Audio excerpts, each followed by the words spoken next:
नमस्कार, देश देशांतर में आपका स्वागत है। मैं हूं श्याम सुंदर।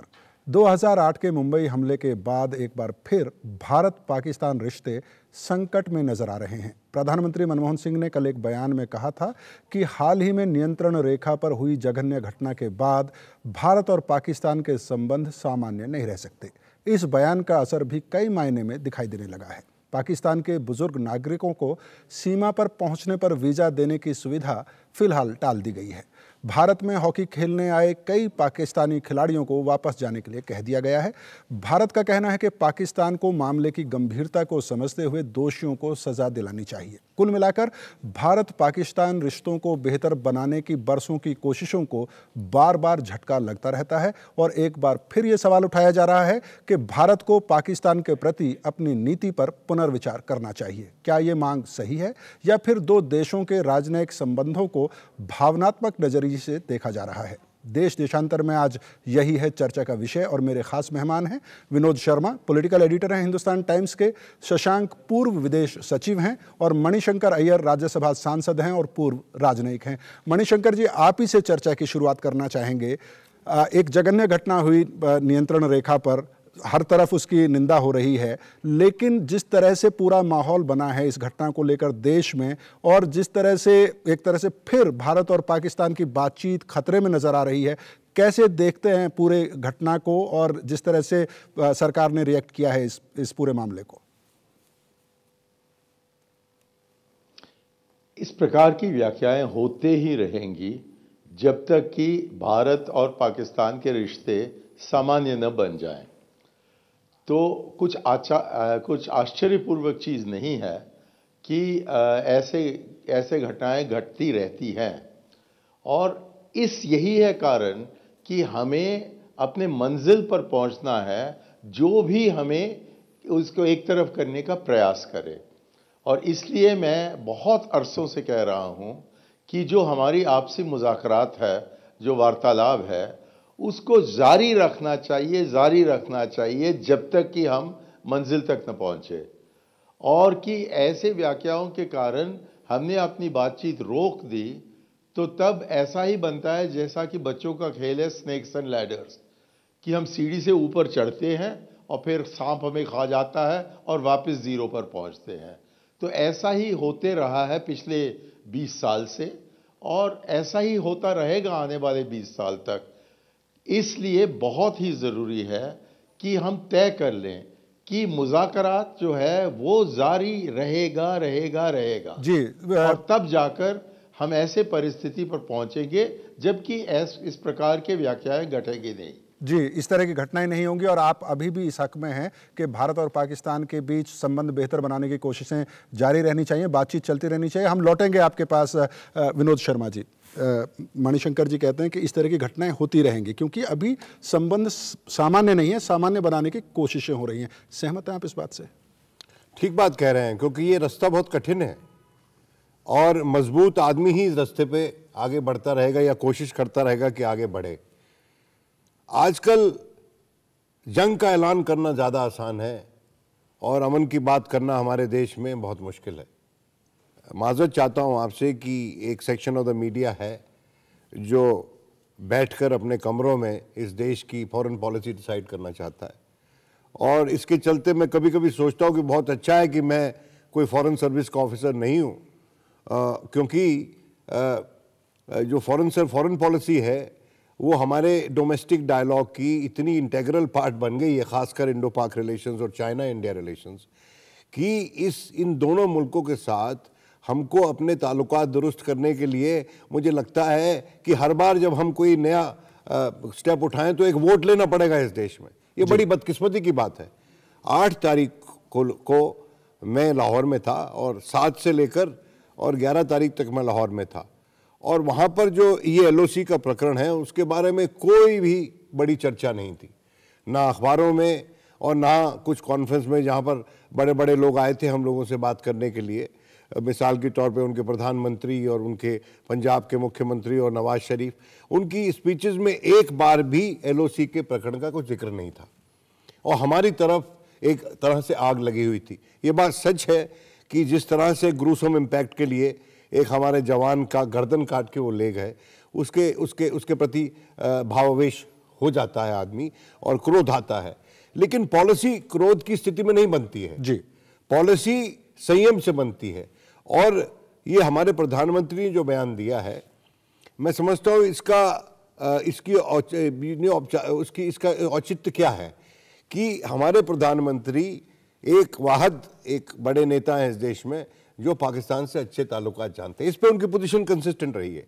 लेकिन जब वो थोड़ी सख्ती से बात करेंगे तो ये आशा की जाती है कि दूसरी तरफ तक मैसेज जो है जाएगा और वहां से कोई ठोस कदम उठाए जाएंगे जिसके चलते हमारे यहाँ थोड़ा मानसिक शांति लोगों में हो। और सरकार देखिए, नेतृत्व को एक दूसरे की मदद की जरूरत है।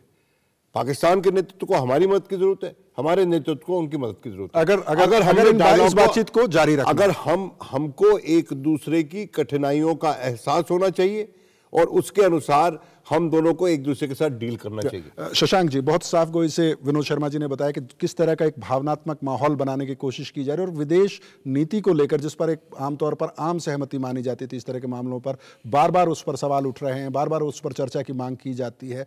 एक राजनयिक के तौर पर कंपोजिट डायलॉग भारत पाकिस्तान के बीच शुरू, आपकी भी उसमें महत्वपूर्ण भूमिका रही। एक कठिन डगर तो है ही भारत पाकिस्तान के संबंध, कितने सहमत आप इन हमारे दोनों मेहमानों से? मैं ये मानता हूँ कि भारत पाकिस्तान के रिश्ते खाली दो देशों के रिश्ते ही नहीं हैं, बल्कि इसमें आम जनता के रिश्ते भी, उनकी भावनाएं भी जुड़ जाती हैं। और ख़ासकर ऐसे समय में जब पाकिस्तान के अंदर हमको लग रहा है कि आंतरिक स्थिति कुछ तब्दीलियाँ वाली हो रही हैं, चुनाव होने हैं और भी नेतृत्व आर्मी के अंदर बदलने वाले हैं और भी वहाँ पे इस तरह के जो माहौल बन रहा है, जैसे कादरी साहब अभी उन्होंने करीब कई लाख आदमियों को लेकर उन्होंने एक जुलूस निकाला जिसमें वो कहते हैं कि करप्शन वाला आदमी नहीं होने चाहिए और ये जो इंटरिम गवर्नमेंट ऐसी होनी चाहिए जो न्यूट्रल टाइप की हो। तो ये पाकिस्तान का इस समय मेरे ख्याल से ध्यान एक तो सबसे ज़्यादा अपने जो चेंजेस होने वाली हैं उसकी तरफ है। ऐसे में हम ज़बरदस्ती अपना डायलॉग उनके ऊपर थोपें, वो ना तो सही बात होगी और न ही हमारी जो भावनाएँ इस समय हर्ट हुई हैं कि बर्बरतापूर्वक जिस प्रकार से एक सैनिक का गला काट के ले गए हैं, जो कि फीलिंग्स बहुत बढ़ी हैं। और ये भी कहा जाता है कि पाकिस्तान के सैनिक ये भी कह गए हैं हमारे सैनिकों से कि आप अभी रिटेलिएट मत करना, जब आपके प्रधानमंत्री आपको परमिशन दे दें तब करना जी। मतलब ये उनका कहना भी था कि आप तो कभी रिटेलिएट कर ही नहीं सकते जब तक कि आपके ऊपर कैबिनेट कमेटी ऑन सिक्योरिटी बैठ के ना बता दे आपको। तो मतलब इसलिए आवश्यक हो गया ये बताना कि देखिए फील्ड पोजीशंस में जो एक्शन है उसका रिएक्शन होता ही है। बाकी भारत हमेशा तैयार है डायलॉग के लिए, लेकिन जो इस तरह के बर्बरतापूर्वक काम हुआ है जिसमें ये लगता है कि पाकिस्तान की सेना और कुछ आतंकवादी गुट साथ में मिलकर कोई जॉइंट कमांड और जॉइंट ऑपरेशंस उन्होंने माउंट कर रखे हैं जी, वो क्या है उसका सब कुछ पीछे उनका कोई लॉन्ग टर्म प्लान है भारत में और अफगानिस्तान को डिस्टेबलाइज करने का, तो वो मालूम करना आवश्यक है। क्योंकि डिप्लोमेसी में हम लोगों को आँख खोलकर चलना बहुत आवश्यक है। कहीं ऐसा ना हो कि जैसे लाहौर में पहुंचे बस में उसके बाद में कारगिल हो जाता है, वैसा दोबारा प्रकरण नहीं होना चाहिए, वरना हमको लगता है कि बहुत ज़्यादा नेगेटिव फीलिंग यहाँ पे भारत के अंदर डेवलप होगी। मणिशंकर अय्यर जी, दो सवाल, जो एक तो विनोद शर्मा जी ने जो अपनी बात रखते हुए कही थी कि प्रधानमंत्री का जो बयान आया है उसका सीधा सा मायना यह है कि पाकिस्तान के तरफ से लीडरशिप की तरफ से कम इस तरह का संदेश आना चाहिए कि इसको गंभीरता से लिया गया है पाकिस्तान में और ठोस कदम उठाए जाएंगे इस पूरी घटना को लेकर। कम से कम भारत के जो कंसर्न्स हैं उनको एड्रेस करने की कोशिश की जाएगी जो भी हालात पाकिस्तान में हो। और शशांक जी जो कह रहे हैं कि आप बस में सवार होकर लाहौर जाते हैं उसके बाद कारगिल हो जाता है, कहीं कोई बड़ी योजना तो नहीं है कि अस्थिरता फैलाने की पाकिस्तान की? देखिए, निष्कर्ष पर पहुंचने के पश्चात जांच करवाना इसमें तो कोई अर्थ नहीं है।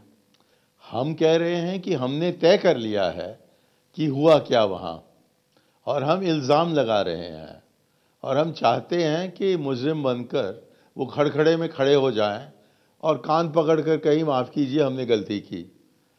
ये तो होने वाली चीज़ नहीं है। तो हमें गंभीरता से उनका ध्यान आकर्षित करना है तो उनसे बातचीत करने की ज़रूरत होगी। ये इकलौता बयान देने से वो उसको ठुकरा देंगे, लेकिन आमने सामने जो हमारे हाथ में सबूत है उसको पेश करते हुए उनसे वहां तकरीबन गुप्त रूप में एक सवाल का जवाब हम मांग सकते हैं और शायद मिलने का भी संभावना है जी। तो इसलिए मेरा ये कहना है कि जब तक कि इस मुज़ाकरात पर किसी प्रकार का चोट न पहुंचे, तो तब जो हमें उनसे कहना है हम उनसे कह सकते हैं और उसी माहौल में हम अपने सीमा को सुरक्षित रख सकते हैं, जैसा कि चीन के साथ हो रहा है।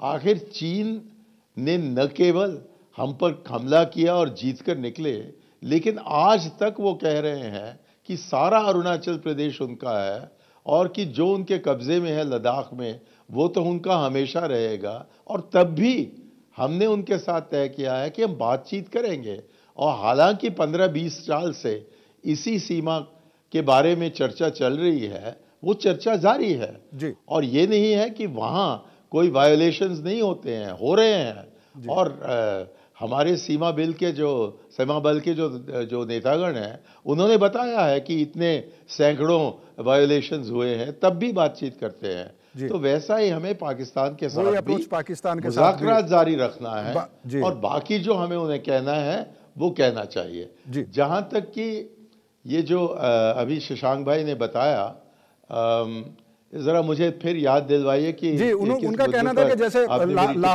लाहौर बस में सवार होकर हमारे प्रधानमंत्री जाते हैं, उसके बाद कारगिल के बारे में देखिए वो कारगिल के बारे में जो सुब्रमण्यम कमेटी का रिपोर्ट निकला उससे साफ जाहिर है कि भारत सरकार को उस समय बहुत सी सूचना मिल चुकी थी कि ऐसा कुछ होने वाला है, लेकिन क्योंकि हर हालत में वो लाहौर पहुंचना चाहते थे, जो भी सूचनाएं मिली थी उनकी उपेक्षा हुई। अब ये ऐसा हमारे यहाँ नहीं होना चाहिए, हमें जानना चाहिए कि हो क्या रहा है और उस आधार पर करना है। जी, तो कुल मिलाकर आप ये कह रहे हैं कि बातचीत जारी रहे, लेकिन इसका मतलब ये नहीं है कि घटी नहीं। जी, आप ये कह रहे हैं कि लापरवाह होने की जरूरत नहीं है, लेकिन बातचीत चलती रहनी चाहिए और संबंध बेहतर बनाने की कोशिशें जो हैं उनको झटका नहीं लगने देना चाहिए। मैं फिर लौटूंगा मणिशंकर जी आपके पास। विनोद शर्मा जी आपके पास आना चाहूंगा कि आप भी हिमायती रहें कि पीपल टू पीपल कॉन्टैक्ट हो, पाकिस्तान और भारत के लोगों को जितनी सुविधाएं हो सके आपस में मिलने देना चाहिए, लेकिन बार बार इस तरह का सवाल उठता है कि आप उनके रंगकर्मियों को यहाँ आने देना चाहते हैं, उनके कलाकारों को यहाँ आने देना चाहते हैं, उनके खिलाड़ियों को यहाँ आने देना चाहते हैं, लेकिन बार बार सीज फायर का उल्लंघन होता है, बार बार घुसपैठ की कोशिशें होती हैं।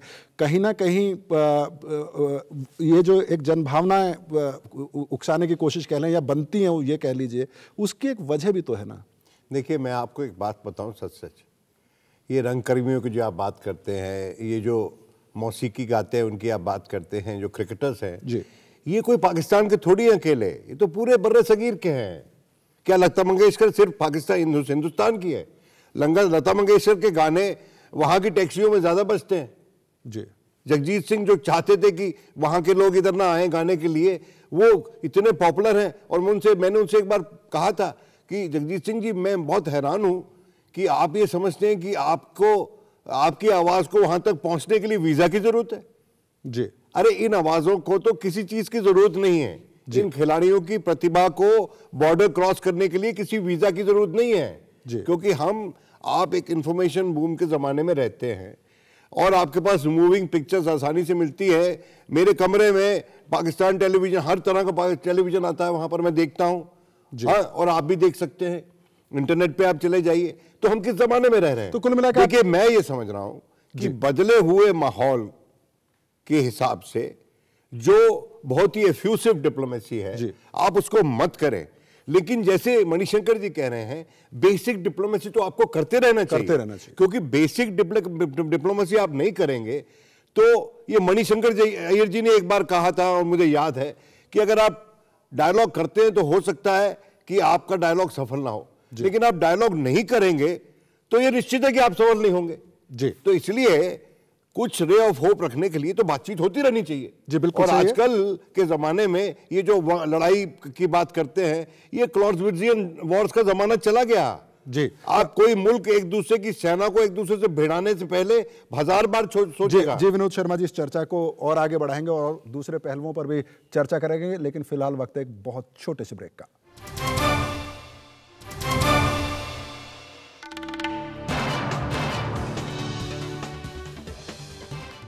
देश देशांतर में एक बार फिर आपका स्वागत है। आज हम चर्चा कर रहे हैं भारत पाकिस्तान के संबंधों के भविष्य पर। मणिशंकर अय्यर जी, आपको जाना है हमारे कार्यक्रम से जल्दी छोड़ के, इसलिए आपके पास फिर से लौटना चाहूँगा एक और सवाल लेकर कि क्या, जब आप अपनी बात कह रहे थे, आपने चीन का जो उदाहरण दिया, क्या आपको लगता है कि भारत और पाकिस्तान की जब बात आती है तो हम पूर्वाग्रह से ग्रस्त होते हैं, चाहे वो आम लोगों की बात करें या सरकार की बात करें? यही तो गजब की बात है कि तकरीबन 95 से लेकर 99% भारतीयों ने कभी एक पाकिस्तानी से नहीं मिला है और कभी पाकिस्तान नहीं गए हैं, लेकिन पाकिस्तान के बारे में उनके राय बड़े सुदृढ़ है, बहुत ही पक्के हैं और इसलिए मामला आगे नहीं बढ़ता है। लेकिन पाकिस्तान में गुज़िश्ते 30 साल में इतना बड़ा तबादला आया है उनके सोच में कि हम उसकी जानकारी न लेते हैं और सोचते हैं कि पाकिस्तान भी 1947 में फंसा हुआ है। पाकिस्तान में बहुत परिवर्तन हुआ है और ये परिवर्तन हमारे पक्ष में है और हमने इसका फ़ायदा नहीं उठाया, तो वो जो छोटा सा फिरका है जो 1947 में फंसा हुआ है पाकिस्तान में, वो हावी रहेगा और जो एक संभावना है अमन और दोस्ती का, वो हमारे हाथ से छूट जाएगा। तो मुझे लगता है कि अब नेतृत्व को, अपनी नेतृत्व को दिखाना है। पुरुष हो, पुरुषार्थ करो, उठो और कहो कि हम शेर हैं, कि हम कायर नहीं हैं, कि पाकिस्तानियों से बात नहीं करेंगे, कि हम बात करेंगे। और मैंने आज अखबार में लिखा है और दोबारा कहता हूं कि जिस दिन नया प्रधानमंत्री चुनकर आता है पाकिस्तान में, जब उनको मुबारकबाद देते हैं हमारे प्रधानमंत्री, उनको कहना चाहिए कि आपको मुबारकबाद देने के लिए रूबरू मैं आपके यहाँ आ रहा हूँ और आप देखिए कि किस तरह से माहौल बदलता है। हम माहौल बदले और फिर तय करेंगे कि हम वहाँ जाएंगे, तो पता नहीं कब माहौल बदलेगा। लेकिन आपने कह दिया कि हम आ रहे हैं, तो वहीं के वहीं माहौल बदल जाएगा। जैसा कि जबकि राजीव गांधी चीन गए और ये कहकर गए, तो वहीं के वहीं माहौल बदला और वैसा ही, और उसी महीने में दिसंबर 88 में वो पाकिस्तान भी गए, पहले प्रधानमंत्री बने 1960 के बाद वहाँ चीन पाकिस्तान जाने का, और वहाँ भी माहौल बदला जी। तो इसलिए हमें पुरुष होना है, पुरुषार्थ करना है, उठना है, ये करके दिखाएं और मैं मुबारकबाद दूंगा। जी मणिशंकर जी, बहुत बहुत शुक्रिया, आपने व्यस्त कार्यक्रम के बावजूद हमारे लिए समय निकाला। शशांक जी, जो बात मणिशंकर अय्यर जी कह रहे हैं कि एक पूर्वाग्रह के साथ पाकिस्तान के प्रति हमारा रवैया रहता है, जबकि पाकिस्तान में काफ़ी तब्दीलियां आई। जब आपने अपनी बातचीत की शुरुआत की, आपने बताया कि किस तरह का चुनौतीपूर्ण माहौल पाकिस्तान में है। आज पाकिस्तान का नेतृत्व जब भारत से बात करता है, भारत में कोई घटना होती है, तो वो एक तरह से संवेदना का होता है, उसमें समझाने की एक बात होती है कि वहाँ पर वो खुद विक्टिम हैं टेररिज्म के। आज पाकिस्तान का नेतृत्व पाकिस्तान में कोई भारत का खौफ दिखाने का काम नहीं करता। तो जो मणिशंकर अय्यर कहते हैं, आप सहमत हैं कि बदलाव आया है सोच में पाकिस्तान में, एक बड़े तबके में, अगर पूरे पाकिस्तान में भी आप ना कहें तो? असल में पाकिस्तान की स्थिति इतनी कॉम्प्लेक्स है और मैं वहाँ से छोड़ चुका हूँ काफ़ी अरसे पहले, तो इसलिए मुझे बताना कि इमीडिएटली क्या इस समय स्थिति है थोड़ा कठिन कार्य होगा। क्योंकि एक तरफ हमने देखा है कि पंजाब के जो गवर्नर थे सलमान तासीर, उनकी मौत कर दी गई जी, और भी कई लोग जो है, अभी बलूचिस्तान में 100 से करीब ज़्यादा लोग, शिया लोगों को मारा गया है। तो कई सारी चीज़ें वहाँ पे डेवलप हो रही हैं। एक तरफ सिविल सोसाइटी स्ट्रेंथन हो रही है, दूसरी तरफ सिविल सोसाइटी को काउ डाउन किया जा रहा है जी। लेकिन सबसे बड़ी बात तो हमारे भारत के और पाकिस्तान के रिश्तों के बारे में, जो चीन के रिश्तों के साथ में नहीं पैरेलल है जी, कि चीन और भारत का जो बायलैटरल ट्रेड है, जब उन्होंने राजीव गांधी जी के गए थे और वहाँ निर्णय हुआ कि सामान्य रिश्ते करने की कोशिश करी जाए और म्यूचुअल एडजस्टमेंट, म्यूचुअल अकोमोडेशन और पॉपुलेटेड सेंटर्स को डिस्टर्ब नहीं किया जाए जी, वो सब बातें, तो उसके बाद में इम्प्लीमेंटेशन शुरू हुआ और ट्रेड जो है आजकल वो $80 बिलियन के करीब पहुँच चुका है और इसको और आगे ले जाने की बात चल रही है। पाकिस्तान के साथ में अभी तक दिक्कत ये है कि वो एग्रीमेंट बहुत सारे साइन हो गए हैं, लेकिन वो पाकिस्तान की सरकार अभी तक अपने को इस तरीके से नहीं कर पाई है कि वो एग्रीमेंट को आगे बढ़ाने के लिए MFN तक भी दे दें जी, फ्री ट्रेड एरिया एग्रीमेंट पे साइन करना तो अभी आगे की बात है। वो कहते हैं कि करना चाहते हैं, लेकिन अभी तक वो कर नहीं पाए हैं। तो मेरा मतलब ये है कि कुछ ना कुछ ऐसी अंदरूनी वहाँ पे हालात ऐसे बने हुए हैं कि अभी तक जो भारत और चीन जिस रिश्तों की तरफ आगे बढ़ने का प्रयास कर रहे हैं, भारत और पाकिस्तान नहीं कर पाए। और मैं कहूँगा सबसे बड़ी बात इसमें अफ़गानिस्तान की है, जिसमें पाकिस्तान ने हमेशा से ये समझा है कि अफ़गानिस्तान में उनका सर्वोपरि इन्फ्लुएंस रहेगा हमेशा जी। और पहले हमको कहा भी यही गया था कि आप जो है अफ़गानिस्तान में ना जाएं। अब हालात बदल चुके हैं, बार बार भारत को कहा जा रहा है कि आप अफ़गानिस्तान से दूर ना रहें जी। वहाँ पे अफ़गानिस्तान को स्टेबलाइज करने में भारत को बहुत महत्वपूर्ण भूमिका करनी है जी। लेकिन ये पाकिस्तान को नागवार गुजर रहा है। और हमारे ख्याल कई लोग जो वहाँ पर हैं वो चाहते हैं कि भारत को ऐसा सबक सिखाया जाए ताकि भारत जो है अपने वाघा बॉर्डर से आगे की बात ना सोचे। विनोद शर्मा जी, एक तो शशांक जी ने जो बात कही, एक दूसरा जो अंदरूनी हालात हैं पाकिस्तान में, न्यायपालिका और सरकार का टकराव है, एक तरफ सेना है, और कई जो जानकार हैं वो ये कहते हैं कि पाकिस्तान में किसी सरकार पर भरोसा करना बहुत मुश्किल है, वो किसी भी तरह का वायदा आपको कर दे। तो इसीलिए आपको अपने नेशनल इंटरेस्ट को हमेशा ध्यान में रखना पड़ेगा और आपको हमेशा आप बेफिक्र होकर पाकिस्तान के साथ हाथ मिला के आगे नहीं बढ़ सकते हैं। एक संदेह हमेशा रहेगा। ये है, पर ट्रस्ट बट वेरीफाई। ट्रस्ट तो करना पड़ेगा, उसके बाद वेरीफाई भी कीजिए। रही बात, मैं आपको इमीडिएट टर्म से बताता हूँ, शशांक साहब ने जो नरेटिव दिया जी, वो नरेटिव जो है वो क्लासिकल नरेटिव है पाकिस्तान के बारे में। और हाल ही के दिनों में मैं जैसे मैंने बताया 8 तारीख को वहाँ था, मैं वहाँ जाता रहता हूँ। देखिए वहाँ पर जो मेन लाइन पॉलिटिकल पार्टीज़ हैं, मिसाल के तौर पे पाकिस्तान मुस्लिम लीग नवाज़ या Pakistan Peoples Party, Awami National Party, Jamaat Ulema Islam, MQM, they are the main parties. ये सब की एक राय है कि रिश्ते हमारे हिंदुस्तान से ठीक होने चाहिए। पाकिस्तान मुस्लिम लीग कायद, जो कि पिछलग्गू पार्टी होती है, उसको किंग्स पार्टी बोलते हैं, कि वो फौजियों की हिमायत में हमेशा रहती है, तो वो भी, उनके भी लीडर जो है कुछ बरस पहले, 2-1 बरस पहले चौधरी शुजात हुसैन, वो भारत आए थे। और वो तो उस फिलॉसफी को बिलोंग करते थे कि जब तक कश्मीर का इशू रिजॉल्व नहीं होगा हम भारत नहीं जाएंगे जी। तो मैं समझता हूं कि कुछ हद तक मणिशंकर की बात ठीक है, लेकिन इसके साथ साथ ये भी सत्य है कि वहाँ पर कुछ एक्स्ट्रा कॉन्स्टिट्यूशनल फोर्सेस हैं, एक्स्ट्रा पॉलिटिकल फोर्सेस हैं, जिनके तार कुछ पॉलिटिकल पार्टीज़ के साथ जुड़े हुए हैं। वो एंटी इंडिया कैंपेन में माहिर हैं जी, और वो मवाद फैलाते रहते हैं, और उनको समर्थन वहाँ की फौज के भीतर कुछ एलिमेंट्स का भी है जी। लेकिन इमीडिएट संदर्भ में मैं आपको ये कहना चाहता हूँ कि जो LOC पे इंसिडेंट हुआ, मैं इसकी 3 डायमेंशंस है मेरी नज़र में। एक कि इमीडिएट टर्म्स में भारत और ताल्लुकात के जो भारत और पाकिस्तान के ताल्लुकात हैं उनको ख़राब किया जाए, उसमें तशीदगी पैदा की जाए। दूसरा कि इसके चलते जो अभी हाल ही में पाकिस्तान आर्मी ने अपनी डॉक्ट्रिन रीवर्क की है, जो अखबारों में छपा है जी, कि उन्होंने जो डोमेस्टिक टेरर है उसको फ्रंट लोड किया है और भारत को की तरफ से जो उनको खतरा या अंदेशा लगता है उसको बैकलोड किया है।